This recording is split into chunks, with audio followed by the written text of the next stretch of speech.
Good morning, David Paul here.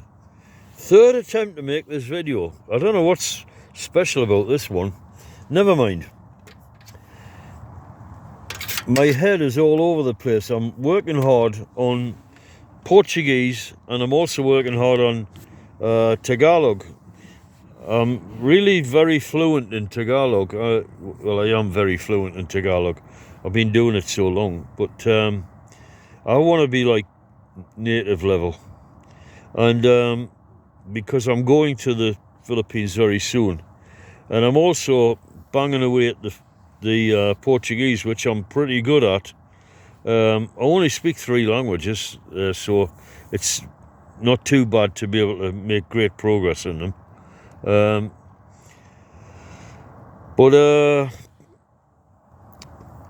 You know, it's causing me to, it's making my thinking process is not so clear because I'm kind of mentally, this inner voice keeps switching languages.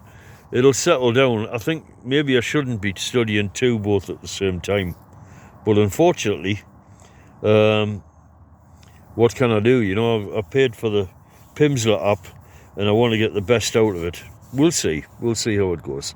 If I get too confused, I'll drop the Portuguese for a while because I'm not going there for a while. I'm going to the Philippines in January for 1 month, see the family, see how everybody's getting on, see that all my relationships are still intact and stuff, and that's that. And if they're not intact, then that's very sad and nothing I can do about it, and we have to move on, I guess. So anyway, what I wanted to talk about is how I manage in terms of electricity and lighting and so on. So I have this light over here. It has 3 modes, and this is my recent purchase from Decathlon. It's really this is really well made, and it's got the 3 modes. It starts with red, and that's very important, and then it goes to white. Oh God, this video is doomed, excuse me. And then it goes to white, and then it goes to like super white, super bright white, and that's it. Now, the reason that's important is because I wanted the red light. I watched a video on YouTube, and it was about the fact that there's a frequency in LED lights which is not in incandescent lights, of about 470 or 420, something like that, nanometers, which is very bad for us. It affects our mitochondria, and it causes premature aging. And NASA has got this problem on the International Space Station, which they're working on. Okay, so I don't want to do that, but I'm confined to using these things because I can't afford the electric output necessary to run incandescent lights. So what must be done? Well, if you switch to red light, you don't have the problem. And this also gives the opportunity to reduce the power output. So we just go to a small red light. This is quite bright, especially late at night. And I've slept with this on for the first night last night. Neither of these devices that I have here produce red light. Okay, so let's have a look into this. What I have here, I got a DeWalt battery, which is for power tools, and I use that for my power tools, which I've sent off to Portugal. So they're with my friend in Portugal, and I don't have any here, and I don't need them because I'm just I'm just building a cabin out of pallets. I don't need power tools for that. So anyway, initially I bought this device from Amazon, which has a USB port out here, and let's put it on.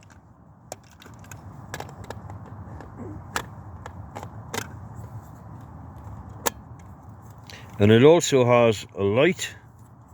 I think it's that. No, it's not that side. That enables the power. But if you want light and power, you switch that on, and that gives you maximum light. And it's great. It's good when you're doing jobs. And then you go lower power, and then off. Okay. So that was great, but it's drinking too much juice. It's using too much electricity. So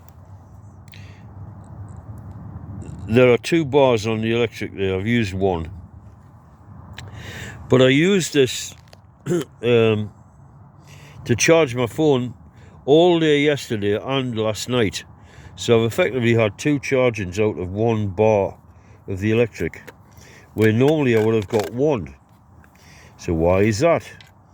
Because what happened to this is the USB port, there's a crack on the circuit board there. It wasn't making contact well, wasn't charging my phone well, so it's not very good, you know.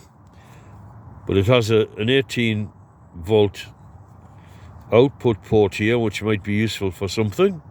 So I wanted to keep it, and I was going to fix it.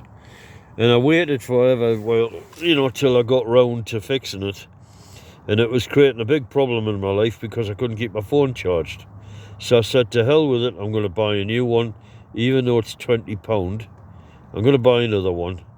And it'll be okay to have 2 of them, because one day I might need 2. So decide to do that. So I go on Amazon, and then I find this device. Let's put some white light on, because it's a bit of a weird video, isn't it? Filmed in red light. Okay, so I'm going to buy this device. This is cheaper, and it's got lights on the top which aren't so powerful, so we're not using so much electricity at night, and also not subjecting ourselves to too much LED light, white LED light. And it's got the 2 USB output ports on it. Great, wonderful. If one of these cracks, then I've got the other one to run off. So that's that. So let's try that.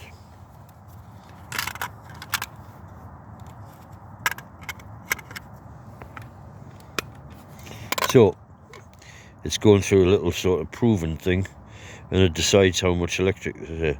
It's telling you the 2 bars of electric. Okay. Why this is good? It uses less electricity, and it's got the 2 outputs.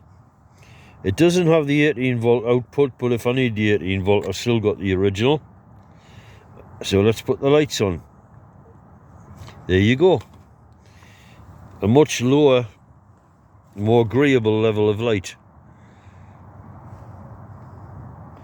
But I then go and watch that video about the blue LED light, and I decide I'm not having this being lit all night by blue LED light. And maybe the level of the light is not significant, but all the same, I'm not chancing it. So what I decide to do is to go to Decathlon and buy a sort of table lamp thing that they've got there, which has a red mode in it. It's got a beautiful cherry coloured light, and I'll buy some of them for Portugal for bedside lights and stuff. But at the minute they don't have any in. So then I go checking, and I find this thing, which has got the 3 modes. Excuse me. Red, white LED, and super white, super bright LED.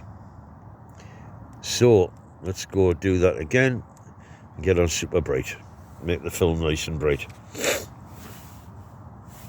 Okay, what's good about this is you stick it on your head and you can use it for jobs. It gives you terrific illumination, and it's projecting away from your head, so the world from your point of view looks like daylight. And it has this red mode. Now let's go to the red mode. The thing about the red mode is that it's only one LED, which is what I was after. I was actually going to buy an LED online. When we had a company called Maplins, you could buy individual components and wire up the things you wanted, but you've now got to think your way around it, or go online and buy stuff, and I can't be bothered. So this, and I'm kind of, it's a bit challenging, this life. You don't want to be soldering in a tent.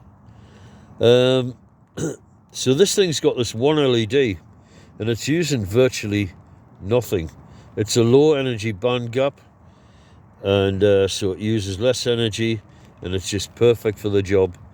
And I don't get the nightmares. I did it the first night, last night, and slept like a baby with this light on. So that's the solution. So this thing is probably using 2 orders of magnitude, like 100th of the power of all the other stuff, which is already economical even to start with. So I'm now in a situation where I can charge the phone multiple times before I have to go back to the library or to the bar or somewhere where I can charge it up. So I'm able to spend more time at home like a normal person, instead of being compelled to be out all the time. Okay, other points about what's going on. The cabin is going on. You can see the bits where the wood is missing. It's not panelled in yet. That's got to be panelled in yet. This side is mostly done, as I showed you before, panelled in. So that's coming on. When that is done, I'll take away the tent, and I'll be sleeping in a cabin which is a little bit larger than this tent, so it'll be a bit more comfortable. How I'm managing with the temperatures, we have freezing temperatures at the minute. It's going down to like around about -1, I would say, and it's going to get worse, but I don't give a damn. I've got multiple quilts on the bed here, and I've also got this, which everybody should have if you're going to do this lifestyle. It's a hot water bottle. It gets you off. You can have 2 hot water bottles if it's really severe, but I've really got this life sorted now with this micro cabin idea. I'm managing to heat the place, and that's it. Now you wake up in the morning, it's cold, and you don't want to get up, you got to get dressed and so on. Well, what you can do is I had a kerosene stove before, which kind of just rotted away. Let's turn the light on.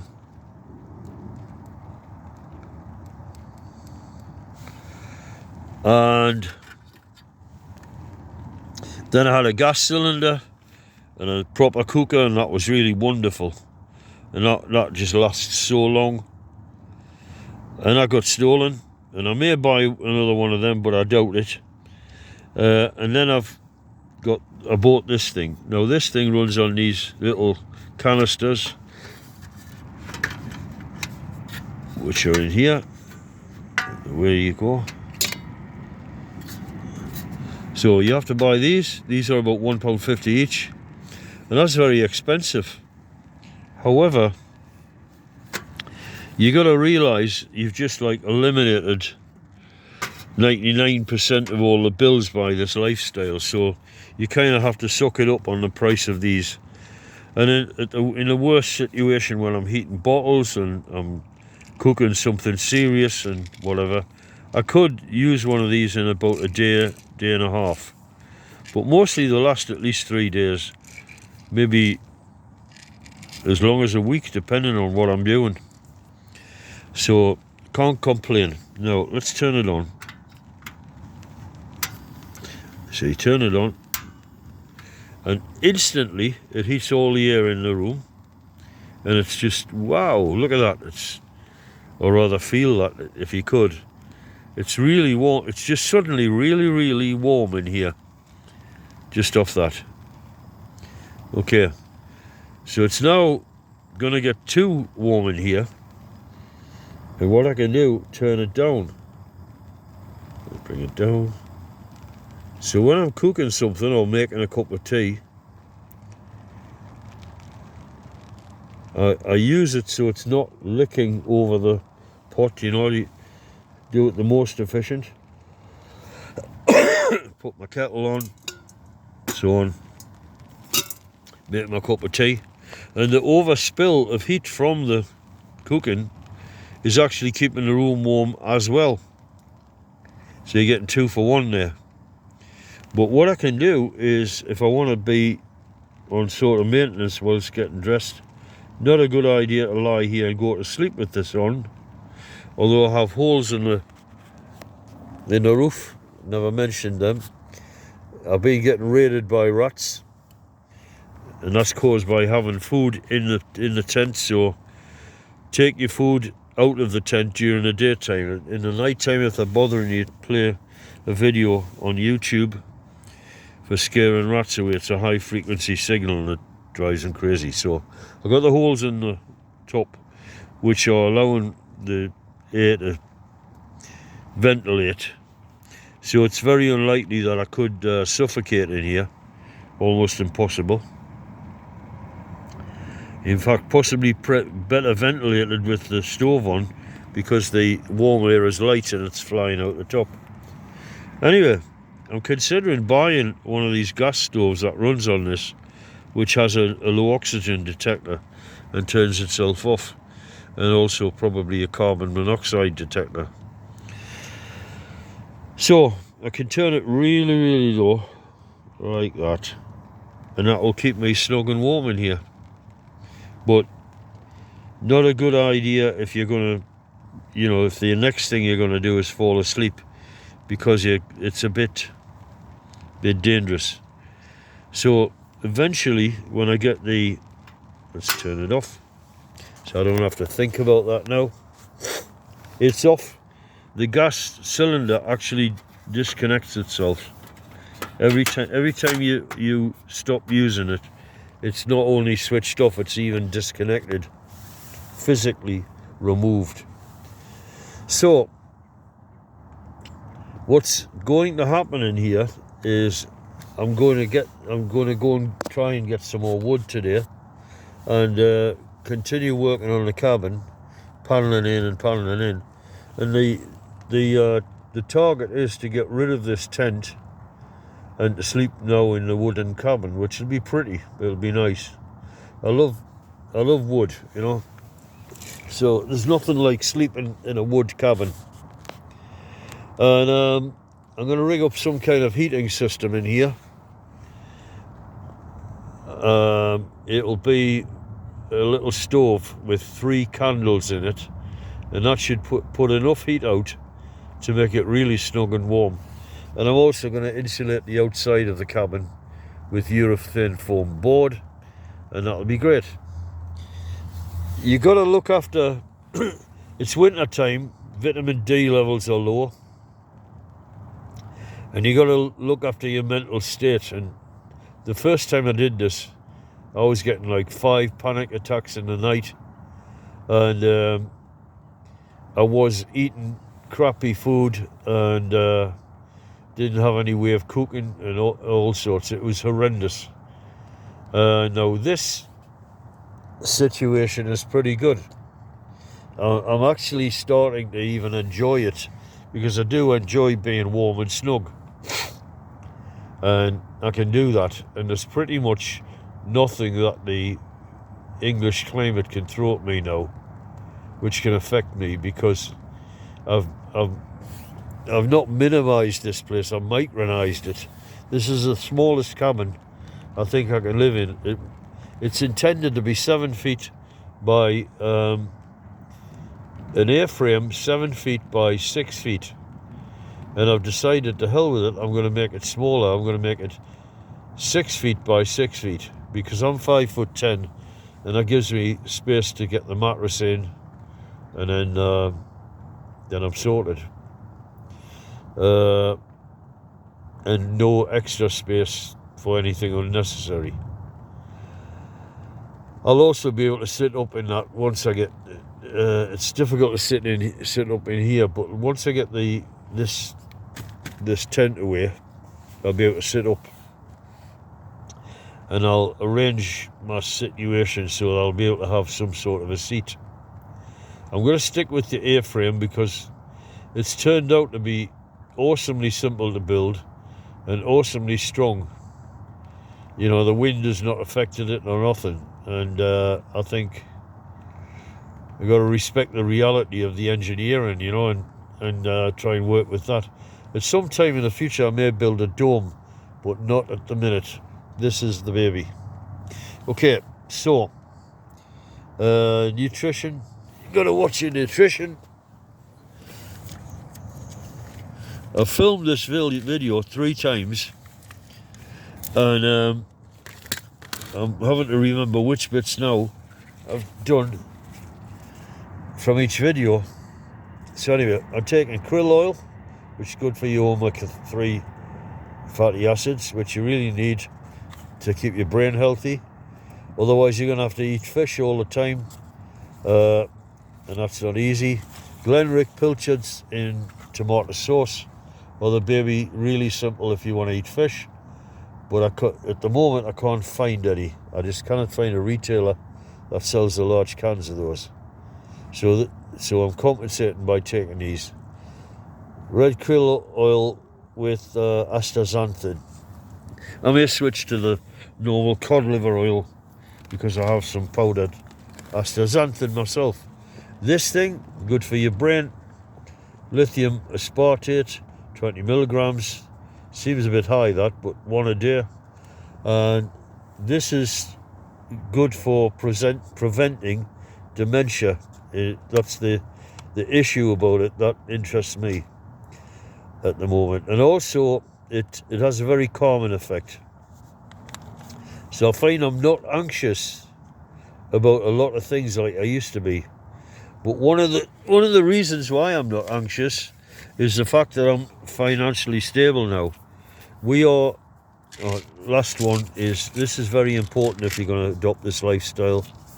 This one, where is it? There's the label. This one is vitamin D3 and K2. This is just involved in so many biological pathways, but you don't want to get panic attacks and stuff like that. This will protect you against that. So it's really good for that. But it's the limitless things that vitamin D is involved in. And lastly, but not least, magnesium oxide.